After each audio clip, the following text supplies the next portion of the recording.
Disinherited on his deathbed. I didn't have a son. What do you do when the man who gave you everything takes it all away with his last breath?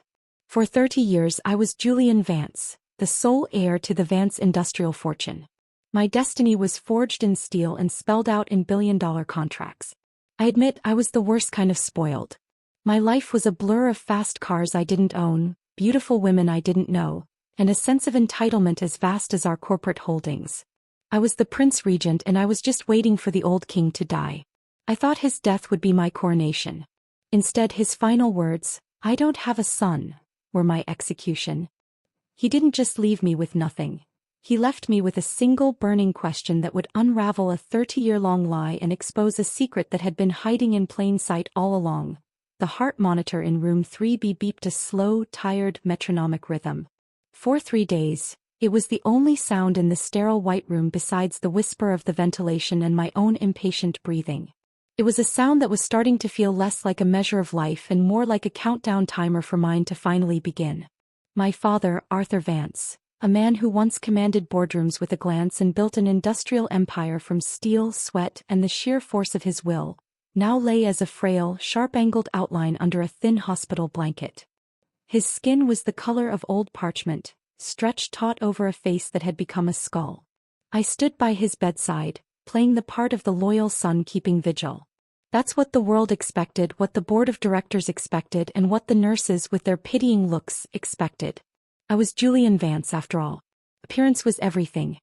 He hadn't spoken in 2 days, his consciousness drifting on a tide of medication and fatigue. The doctors had given him hours, then a day, then told us to just be prepared. I was prepared.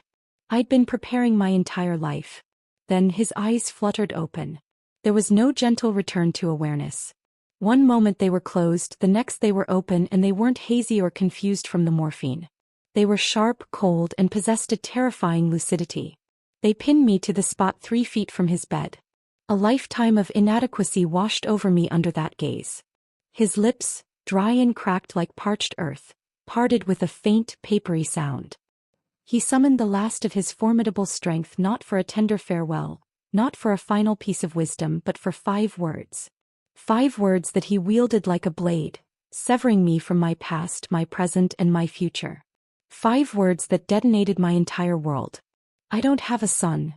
And just like that, as if the words themselves had cut the cord to his own life, the steady rhythmic beep of the monitor dissolved into one long, final, deafening tone. The sound of a flatline. The sound of my life ending before it had even begun. My father was a ghost in our own mansion. He haunted its halls, a man made of ambition, anger, and the lingering, oppressive smell of expensive cigars and disappointment. I was the source of that disappointment. His praise was a currency he refused to spend on me. His affection was a treasure locked in a vault to which I never found the key. I spent my childhood trying to earn a single glance of approval. I brought home perfect report cards and he'd nod, asking why it wasn't a semester ahead. I won a regional equestrian trophy and he'd complain about the cost of stabling the horse. Instead, his rare smiles, the fleeting moments of warmth that broke through his icy exterior, were reserved for Leo, the groundskeeper's son. Leo was a quiet, hard-working kid a few years older than me. He always lingered at the edges of our sprawling property, and for some inexplicable reason at the edges of my father's life. I remember my 12th birthday with piercing clarity. I was given a brand new gleaming red sports car, a scaled-down but fully functional model that was absurdly extravagant for a child. I was showing it off to my equally spoiled friends on the main drive when my father walked by. He didn't break his stride. His face was a mask of utter indifference. His only comment was a grumbled complaint to my mother about the insurance liability. Later that afternoon, the sting of his dismissal still fresh, I saw him out by the gardens. He was laughing with Leo. A full-throated, genuine laugh that echoed in the manicured space. Leo was holding up a birdhouse he'd constructed from scrap wood left over from a patio repair. It was simple, a little crooked but sturdy. My father clapped Leo on the shoulder, a gesture of physical affection I hadn't received in years, and told him he had a good head on his shoulders, that he built things to last. Coming from a man who built an empire, it was the highest possible praise. To me, Leo was just a charity case, a project my father used to feel magnanimous, a convenient tool to highlight my own perceived failings. I resented him for the attention he stole, for the quiet approval he received that was rightfully mine. I saw him as a weed in our perfectly manicured garden, and I couldn't wait for the day I'd have the power to pull him out by the roots. That day was supposed to be the day my father died. In the weeks leading up to his final decline, as he grew weaker, I grew stronger. I was practically running the company, a role I slipped into with the ease of a bespoke suit. I was making the calls, chairing the meetings with the board, assuring them of a smooth and seamless transition. I spoke of new blood and modernizing the old guard's vision. I was measuring the drapes in his cavernous office with my eyes, picturing my own reflection in the polished surface of his enormous oak desk. The throne was nearly vacant and I was ready to claim it. I visited him every day at the hospital, not out of love but out of duty. A son had to look like a son after all. The optics were important. I'd sit in the uncomfortable visitor's chair, the air thick with the smell of antiseptic, and scroll through market reports and company analytics on my phone while he slept. I was managing his empire from his deathbed, a grim irony that wasn't lost on me. I saw it as a dress rehearsal. I was waiting for my life to finally begin. And then he woke up.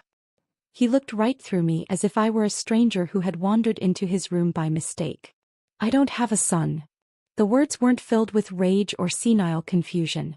They were a statement of fact. A judgment delivered with his last rattling breath.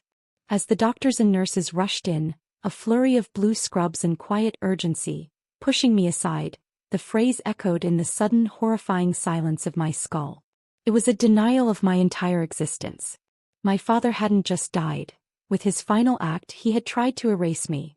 The call from his lawyer, a man named Abernathy who had served my father for 40 years, came the next morning. His voice was a dry rustle of paper, entirely devoid of sympathy. He requested my presence for the reading of the will at 2 o'clock sharp.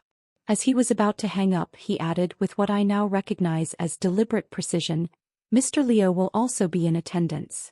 Of course he would be. The charity case had to be given his parting gift, I thought with a sneer. A few $1,000s, maybe one of the older company cars, as a final thank you for mowing the lawns and building birdhouses. A pittance to show the world how benevolent Arthur Vance had been, even to the staff. The lawyer's office was suffocating. It was a museum of my father's power, lined with leather-bound books he'd never read and pictures of him shaking hands with powerful men.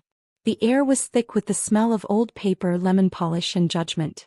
I sat on one side of a polished mahogany table, radiating impatience. On the other sat Leo, looking profoundly uncomfortable in a borrowed suit that was slightly too big in the shoulders. He wouldn't meet my eyes, choosing instead to stare at his own tightly clasped hands.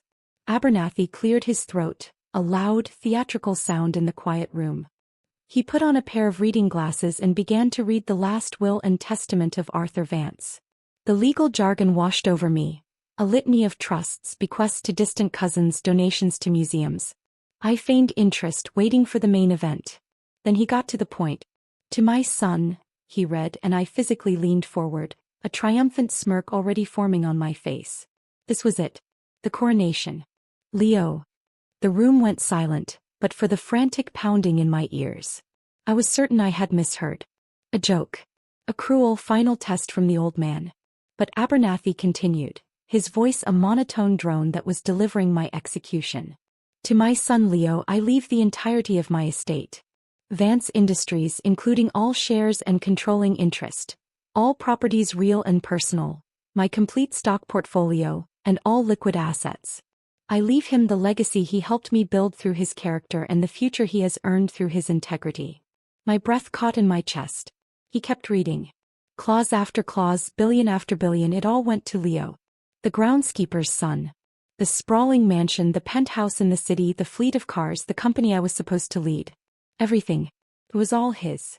Finally, after what felt like an eternity, Abernathy adjusted his glasses and looked at me, his eyes holding a flicker of something that might have been pity.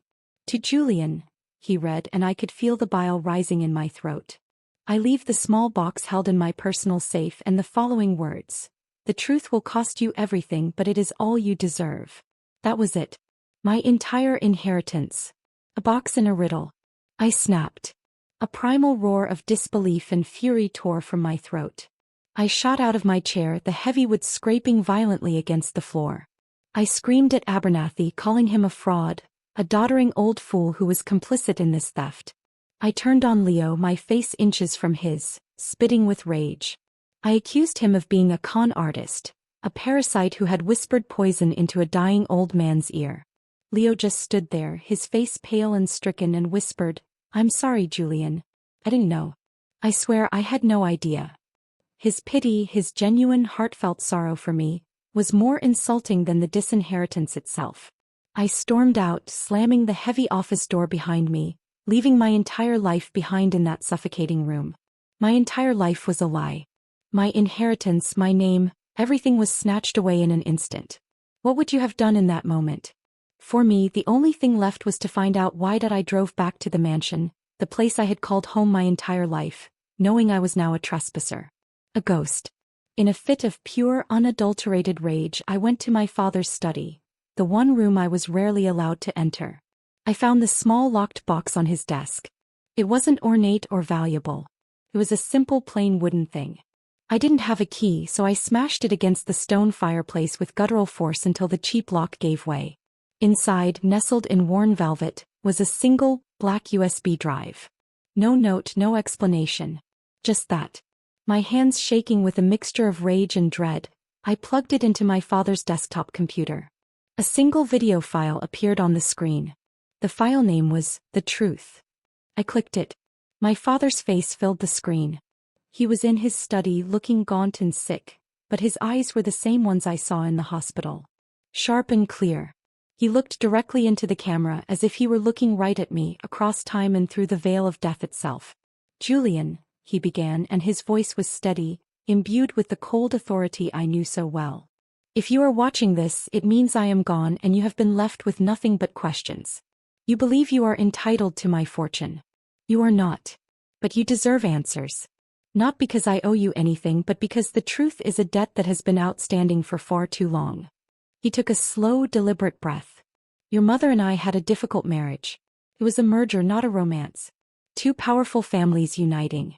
You were born not out of love, but out of a desperate act of betrayal. Shortly after we were married, she had an affair. A brief, meaningless fling. When she discovered she was pregnant, she passed the child off as mine to secure her place in this family. To secure your place." The world tilted on its axis. The floor felt like it was falling away beneath me. I wasn't his son. The coldness, the distance, the constant, unspoken disappointment, it all clicked into place with horrifying, nauseating clarity. "I found out the truth when you were a boy," he continued, his voice unwavering. "A routine blood test for a minor surgery revealed an incompatibility. I hired a private investigator. The report he delivered confirmed my suspicions. I could have divorced her, exposed you both, but the scandal would have destroyed the company I had built from nothing. So I made a deal with her. A cold corporate contract. I would raise you as a Vance, give you the name and all the privilege that came with it. But you would never be my son.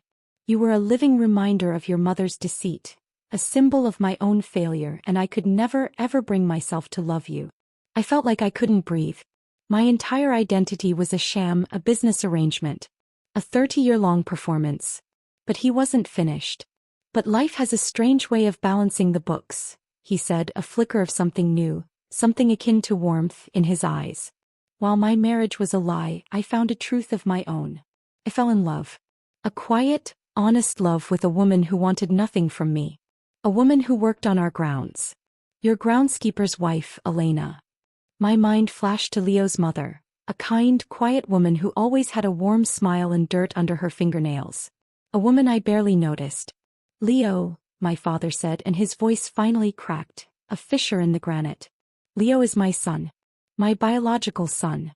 The product of that love. I couldn't claim him publicly without destroying his family and admitting my own role in the web of lies. So I kept him close in the only way I could. I watched him from afar. I mentored him, I taught him the value of hard work, not inheritance.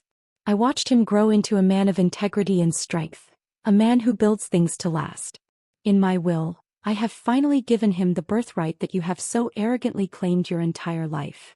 The video ended. I sat there in the dark, the monitor's glow reflecting my own hollow alien face. I was nobody. The son of an anonymous affair. A placeholder. A ghost in my own life just like my father had been. Leo wasn't the weed in the garden. I was. In the weeks that followed, the world moved on without me. My key cards stopped working. My credit cards were declined. The friends who had orbited my wealth vanished like smoke.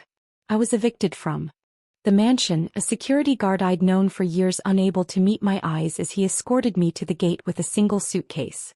Leo, the secret billionaire, took the helm of Vance Industries. And he thrived. News reports praised his quiet competence, his humility. He instituted profit sharing for factory workers and invested in green energy, things my father had always dismissed. He was leading with a quiet competence that earned him the respect of the entire board. A month after the funeral, my phone rang. It was an unknown number. It was Leo. There was no gloating in his voice, only a deep, profound sadness for the hand we'd both been dealt. He offered me what he called a severance package. A generous sum, enough to start a new life, far away from the wreckage of the old one. He said it was the right thing to do. I, the great Julian Vance, took the charity. Because for the first time in my life I knew it was all I deserved. I lost a fortune, a name, and a future. But in return I was given the truth. It was a brutal, devastating truth that stripped me of everything I thought I was. My father was a cruel man, but he was right about one thing. The truth was the only real inheritance he had to give me. Stripped of the Vance name, the money, the privilege. Who was I? For the first time I have to figure that out. And now I have to build something of my own. Not from steel or money, but from the ruins of a life that was never mine to begin with. They say the truth will set you free, but for me it came at the cost of everything. If you think justice was served, hit that like button and subscribe for more stories that will make you question everything you think you know about family. Remember to share, like, and drop your comment.